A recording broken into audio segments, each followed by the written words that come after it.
এইবারে কি বলবে তোমরাই বলো। আজ থেকে 2 বছর আগে যখন কুরবানি ঈদে একটা গান এসেছিল প্রিয়তমা সিনেমা থেকে, কুরবানি কুরবানি, সাকিব ভাইয়ার যে গানে এন্ট্রি হয়েছিল, ঠিক আছে, কালো একটা ড্রেস পরে, সেই ড্রেসটাও কপি। এইবারে কি বলবে সেই সমস্ত কপিবাজ মানুষরা, যারা একটা সিন দেখেই বলে দেয় যে অ্যানিমেলের কপি, একটা সিন দেখেই বলে দেয় যে আজিজের মতো ক্যারেক্টার, সব সময় কপি কপি কপি, মানে বাংলা কোনো সিনেমা এলেই কপি। আর হিন্দি সাউথ হচ্ছে মানে কি বলবো, মাস্টার, সিনেমার মাস্টার। তারা কপি করতে পারে না, তাদের দেখে কপি হয়।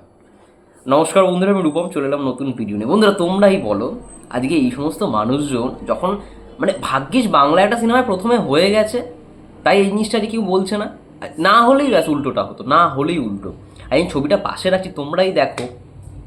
2023 সালে প্রিয়তমা সিনেমার কুরবানি কুরবানি গানের সাকিব ভাইয়ের যে ড্রেস আপ ছিল, একদম ব্ল্যাকের মধ্যে একটা সাদা সাদা ডিজাইন, ঠিক সেই একদম সেম কস্টিউমে দেখো। আর যে গানটা এত পপুলার কুরবানি কুরবানি, সেই ড্রেসটাকেই ঝেপে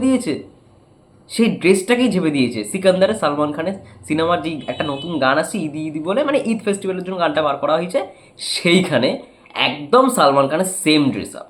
তাহলে ভাই এবার তো বলতেই পারি সালমান খানের সিনেমায় ভাই সালমান খান ড্রেস কপি করে ফেলেছে, লুক তো দূরের কথা, ড্রেসটা পর্যন্ত কপি করে ফেলেছে।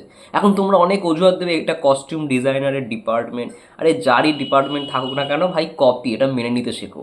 তোমাদের মনের মধ্যে একটা, মানে লুক যদি কপি হয়ে যায়, সিনেমার গল্প গল্প তো দূরের কথা, টিজার দেখে তোমরা বলে দিচ্ছ যে এটা কপি, তাহলে তো ভাই সিকান্দারের টিজারও তো এই গানটা আছে, এই গানটার একটা ঝলক দেখানো হয়েছে, তাহলে এবার বলো, এই তো ছবি তো আছে, এই গানটা আসতে চলেছে বেশ কয়েকদিন পরে, তো তোমরা এবার বলো এটা কপি নয়। সিনেমার গল্প আলাদা হোক, এটা তো কপি। সালমান খানের টিম কপি করেছে, সিকান্দার টিম কপি করেছে শাহরুখ খানের সিনেমা থেকে, এটা মানতে শেখো। তোমরা যখন বারবার একটা লুক দেখেই বলে দাও এই সিনেমা কেজিএফ এর থেকে মানে ঝেপেছে, এই সিনেমা এর থেকে সস্তা ভার্সন অফ কেজিএফ, সস্তা ভার্সন অফ অ্যানিমেল, তাহলে ভাই এটাও তো ভাই মানে সস্তা ভার্সন অফ কুরবানি কুরবানি। কুরবানি কুরবানি গানের একেবারে পুরো ঝাড়া, এটা তো বলতেই পারি। আজ অনেকে চুপ থাকে বলে কিছু হয় না, আমার কোথাও গিয়ে মনে হলো না এটা নিয়ে কথা বলা উচিত। কেন ভাই, গানটা যে এত পপুলারিটি পেয়েছে বলে তোমরা এখান থেকে ছেপে দেবে? গানটার কি পরিমাণ ভিউজ জাস্ট দেখো, আর গানটা সত্যি খুব ভালো, প্রিয়তমা সিনেমার ওয়ান অফ দ্য ফেভারিট গান। আকাশ সেনের কম্পোজিশনে এবং আকাশ সেনের মানে কণ্ঠে এত সুন্দর গান, সেই সময় দারুণ রকমভাবে হিট হয়েছে। তো এই গানটাকে পুরোপুরি, মানে গানটার যে কস্টিউম, সাকিব ভাইয়ের যে ড্রেস আপ, সেটাকে পুরোপুরি ঝেপে নিয়েছে। আজকে ঝাড়ছে, বরাবর এটা হয়ে থাকে, বাংলা ছবি থেকে ছাপে না এমনটা নয়, বাংলা ছবি থেকে অনেক কিছুই ঝেপে নেওয়া হয়। আজকে যারা বলছে অ্যানিমেলের এই লুকটা কপি, তারা জানে না অ্যানিমেলের ওইখানে যে প্রস্থেটিকের কাজ করেছে, সেও এই ছবিতে প্রস্থেটিকের কাজ করেছে। তো এই মানে তুলনাগুলো কেন আসে, আমার এটাই প্রশ্ন। তুলনাগুলো না দাও তোমরা, মানে তুলনাগুলো যখন তোমরা বলবে না তখন তুলনা আসবে না, তোমরা তুলনা আনো কেন?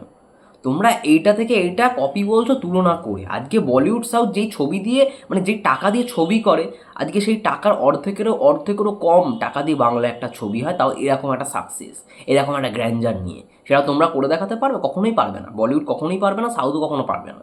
হ্যাঁ, তাদের সিনেমার কোয়ালিটি অনেক ভালো, অনেক এগিয়ে তারা, এটা মানতে পারি, কিন্তু তারা কপি করছে না, এটা ভুল। তারাও কপি করছে, তারাও বাংলার বিভিন্ন সিনেমাগুলো দেখে, গান দেখে, সেখান থেকে কিন্তু বেশ কিছু কিছু জিনিস লক্ষ্য করে এই জিনিসটাকে কপি করে। এই কিছুদিন আগে তো হিট দ্য থার্ড কেস, নানির যে ছবিটা, একেবারে শেষে নানি বলছে সাইলেন্স। তাহলে নিশ্চয়ই জিনিসটা পপুলারিটি পাচ্ছে বলেই তো আজকে মেগাস্টারের স্টারডামটা হচ্ছে এই জায়গা। মেগাস্টারকে দেখে সবাই কিন্তু কপি করছে, সবাই কপি করছে, তার ড্রেস আপ কপি, তার মানে চুলের স্টাইল কপি, ইভেন কস্টিউমটাকেও কপি করে দিচ্ছে। তাহলে ভাবো তার স্টারডামটা কোথায়। খুব ভালো লাগছে জিনিসগুলো দেখে, আরও কপি হোক, আরও কপি হোক, এই প্রসঙ্গগুলো আরও আসবে। তোমরা যত কপি কপি বলবে, আরও কপি দেখবে, অটোমেটিকই বলিউড আরও কপি করবে মেগাস্টারের সিনেমা, তখন আমাদেরও বলার সুযোগ থাকবে।